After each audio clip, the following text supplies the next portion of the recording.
Hello, boys and girls. Today is Monday, and it's a little bit later today, me getting to read you this story, but I have another Thanksgiving. This one's called We Gather Together. Now, please get lost. This is about a character named Gilbert, and this is actually one in a series.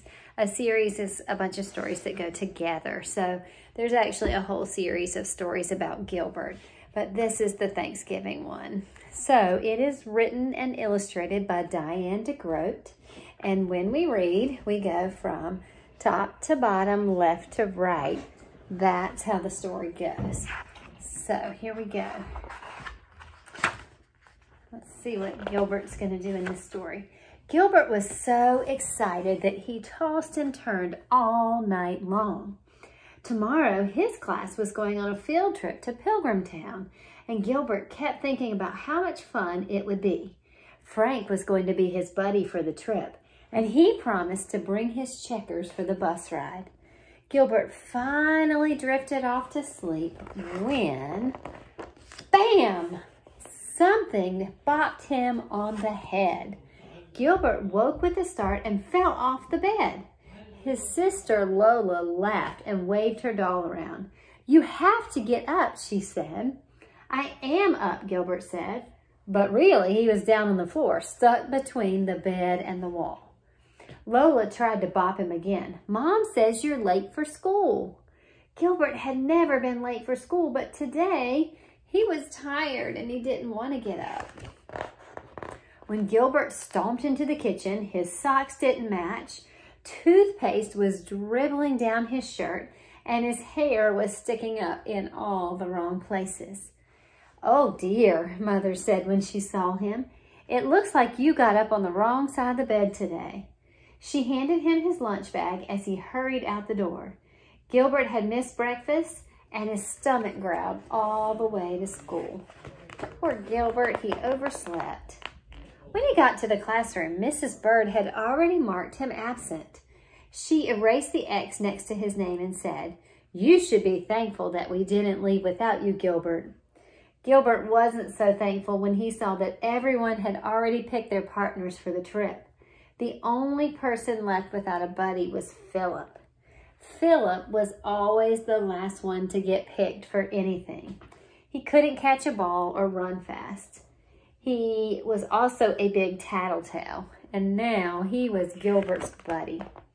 When the bus started down the road, Gilbert looked around. Frank and Kenny were playing checkers. See, there's Frank and Kenny. Patty and Margaret played Travel Battleship. They're up here in this seat.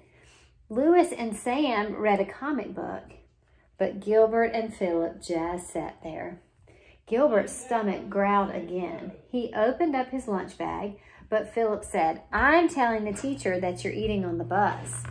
So Gilbert closed the bag. Finally, Mrs. Bird said, "Now class, we're almost there. At Pilgrim Town, we'll see how the early settlers lived.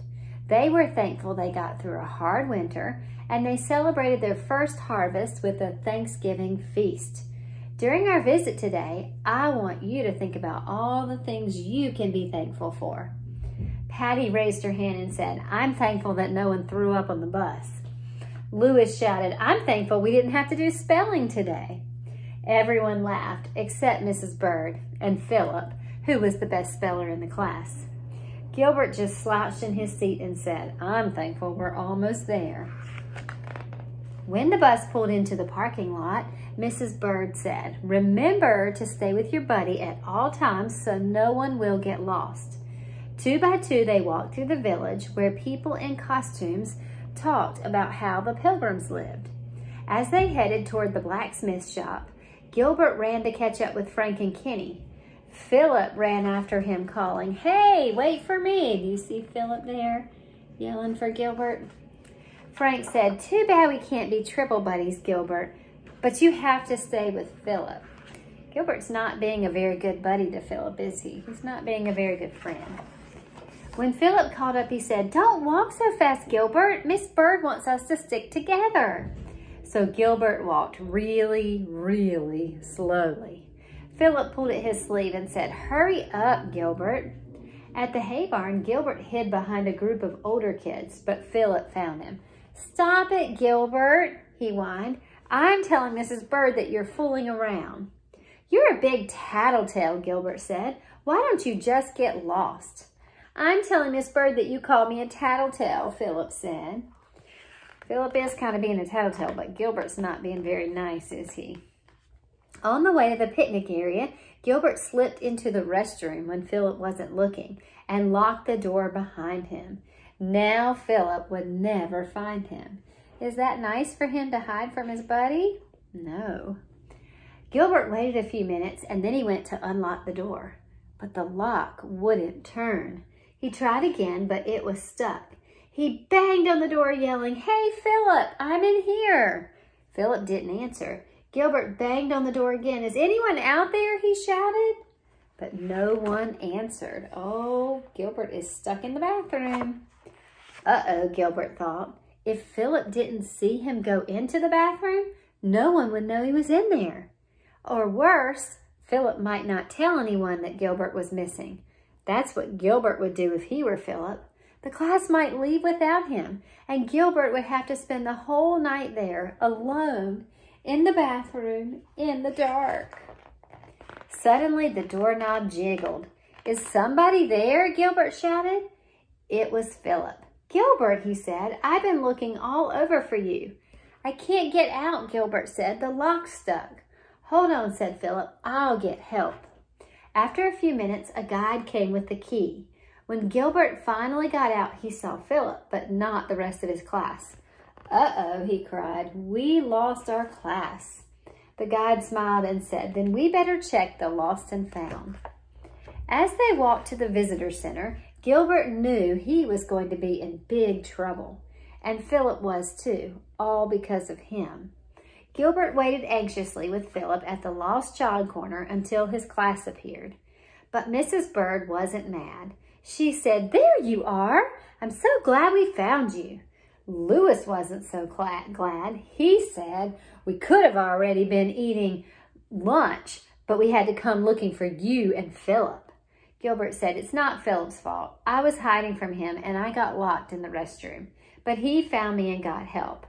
Patty said, "Oh, Gilbert, you weren't being a very good buddy." And Frank said, "I'm glad Gilbert wasn't my buddy." But Mrs. Bird said, "Let's just be happy that we are all safely here together." To celebrate, she bought some pies and pilgrim hats and led the class outside to a big picnic table. When they were all seated, she said, "Tomorrow is Thanksgiving Day. What are some of the things we should be thankful for?" "Pumpkin pie," Louis shouted, helping himself to a piece. "Thanks for getting lost, Gilbert." Patty said, "I'm thankful we don't have to live like the Pilgrims did. They didn't have TV." "Or comic books," Sam added. They went around the table. When it was Gilbert's turn, he thought for a minute. And then he said, "I'm thankful I didn't have to spend Thanksgiving locked in a bathroom." "Thanks, Philip." Everyone shouted, "Yay, Philip." Philip turned red and said, "That's what buddies are for." On the walk back to the bus, Gilbert stayed close to Philip. Very close. On the bus, Gilbert borrowed Frank's checkers and he and Philip played 5 games. Philip won every time. Happy Thanksgiving. The end. Did you like that story about Gilbert and his class field trip? I think that one's a good one. I think Gilbert learned a good lesson about being a good friend. He wasn't being very nice to Philip, and Philip was a good friend and helped him when he got stuck in the bathroom. I think God wants us to be good friends, doesn't he? All right, boys and girls, that's all I have for this evening. I hope that you have had a great Monday, and I'll be back tomorrow to read you another story. Have a good night. Bye.